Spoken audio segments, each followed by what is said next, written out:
वही एग्जीक्यूटिव है, इसके अदर देन जो भी ये जो चलता रहेगा उनका। एग्जीक्यूटिव तो आप कांस्टेबल ही हो ना भाई, एग्जीक्यूटिव सब इंस्पेक्टर भी एग्जीक्यूटिव ही होता है। आगे को अगर कोई भर्ती आएगी क्या उसमें भी 100 सब इंस्पेक्टर की भी तो इसके थ्रू ही आनी है आगे।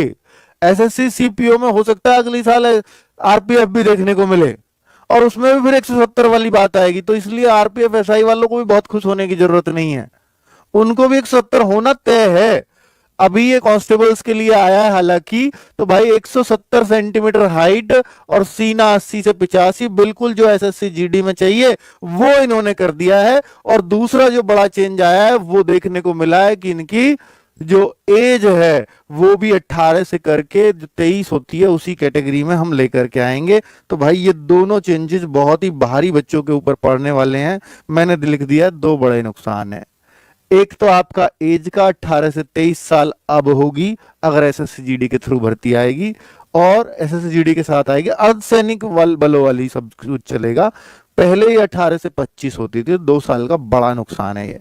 हम एज में छूट मांग रहे हैं, रिलैक्सेशन मांग रहे हैं, बराबर बच्चे लगातार रिलैक्सेशन के लिए लिखते हैं एज में छूट करवाओ, हम लोग उसे बोलते हैं, और यहाँ एज का घटा दोगे आप, ये कैसे पॉसिबल है ना? ये तो बहुत ही बड़ा इनजस्टिस हो जाएगा। दूसरा, हाइट आप 170 सेंटीमीटर ऐसे आपने कर दी है एसएससीजीडी वाली।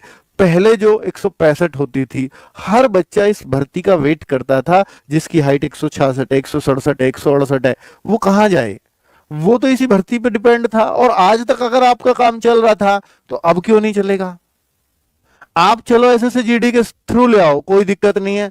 आप एसएसएफ के भी तो करते हो ना, उसकी भी तो एक अलग मेरिट जारी करते हो, उसके लिए भी तो आप, तो इसके लिए भी आप अलग रूल बना सकते हो कि भाई इस पोस्ट के लिए हाइट ये चाहिएगी। आरपीएफ में जो बच्चे एलिजिबल हैं वो इसमें फॉर्म भर सकते हैं, तो भाई इसमें कोई दिक्कत नहीं है। फिर चॉइस में दे दो 165 हाइट, अगर किसी की बच्चे की 166 हाइट है वो किसी और में फॉर्म नहीं भर पाएगा, इसमें भर लेगा, तो ऐसा दे दो। क्यों जरूरी थोड़ी है सिमेट्री रखा जाएगा सबको? तो ये तो फिर आपने अपने मन का किया है। एग्जाम का पैटर्न भी चेंज हो जाएगा, खैर ये तो कोई बात नहीं है, एग्जाम तो सबके लिए एक जैसा है, ये तो कोई समस्या ही नहीं है। फिजिकल का पैटर्न भी चेंज देखने को मिलेगा, हाँ ये भी हो सकता है, क्योंकि जब एसएससीजीडी के साथ सब कुछ होगा तो फिर ये दोनों तो बदलेंगे ही। जो आरपीएफ में मैथ रीजनिंग जीके आती थी वो मैथ रीजनिंग जीके हिंदी हो जाएंगे, और सबके 20-20 क्वेश्चन हो जाएंगे, बिल्कुल। और हिंदी क्यों, हाँ हिंदी और इंग्लिश, हिंदी या इंग्लिश में जो आप करना चाहो वो हो जाएगा, ठीक है। तो फिजिकल फिजिकल काफी आसान हो जाएगा। जो आरपीएफ का फिजिकल नामी ग्रामी मांगा जाता था कि बहुत ही मुश्किल है, और इसका बहुत आसान होता है एसएससीजीडी का, उसके मुकाबले वैसे आसान नहीं है, ठीक है, क्योंकि रनिंग है, इसके अलावा कुछ है नहीं। तो भाई इस बार क्या इस बार से ही ये बदलाव आएंगे? हाँ बिल्कुल, समय से नोटिफिकेशन निकला है गजट का ये, तो बिल्कुल इस बार से ही बदलाव करने की तैयारी है। जो एसएससीजीडी की नवंबर में वैकेंसी आ रही है उसमें आरपीएफ का जिक्र देखने को मिल सकता है, इसमें कोई दिसंबर जनवरी नहीं होगा। अगर एसएससीजीडी के साथ आ रही हैं तो नवंबर में आ रही हैं, तो उसके साथ ही ये भर्ती आपको देखने को मिल जाएगी।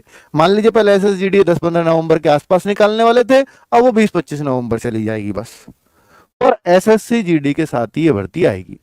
कब आएगी क्लियर हो गया, ये बदलाव इसी बार से होंगे। भर्ती आपकी नवंबर में आ रही है, क्या बदलाव रोके जा सकते हैं? ये सबसे बड़ा सवाल है कि अब इतना आगे बढ़ चुके हैं, गजट का नोटिफिकेशन निकल चुका है, अब तो कोई मुझे नहीं लगता कि कुछ रोकने के कोई चांसेस हैं।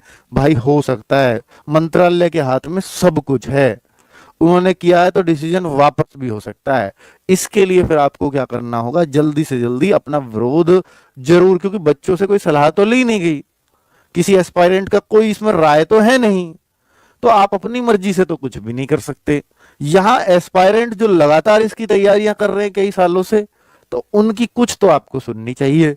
तो अपनी सुनाने के लिए बच्चों आपके पास सबसे आसान तरीका ट्विटर अभियान है, तो सबसे पहले उस पर अपना विरोध जता दीजिए, जितना तेजी से जता सकते हैं। 18 से 25 वापस लेना है। 10th पास, हालांकि इसमें कोई फर्क नहीं पड़ेगा, क्वालिफिकेशन पहले भी 10th पास थी, अब भी 10th पास है। यहां जो फर्क है ना मेनली वो 165 170 अब, और ये फीमेल ये तो सेम ही है, फीमेल में तो कोई फर्क नहीं पड़ेगा। एसटी में जो पहले 160 होती थी वो अब 162.2, क्योंकि एसएससीजीडी के हिसाब से होगा।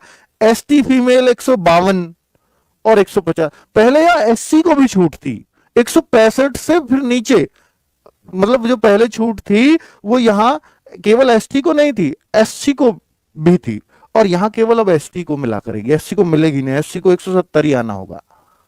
ठीक है, तो कितना बड़ा बदलाव है ये आप देख सकते हो, और जो बच्चों के हित में तो नहीं है। ये अब आपको फिजिकल में भी चेंजेस देखने को मिल जाएंगे। फिर अगर सब कुछ एसएसजीडी की तरह हो गया तो फिर तो हाई मतलब रनिंग वगैरह भी ये हो जाएगी, है ना, और लॉन्ग जंप हाई जंप सब खत्म हो जाएंगे, क्योंकि एसएसजीडी में तो लॉन्ग जंप हाई जंप होते नहीं। ये पहले एग्जाम होता था, अब एग्जाम की रूपरेखा इस तरह की हो जाएगी।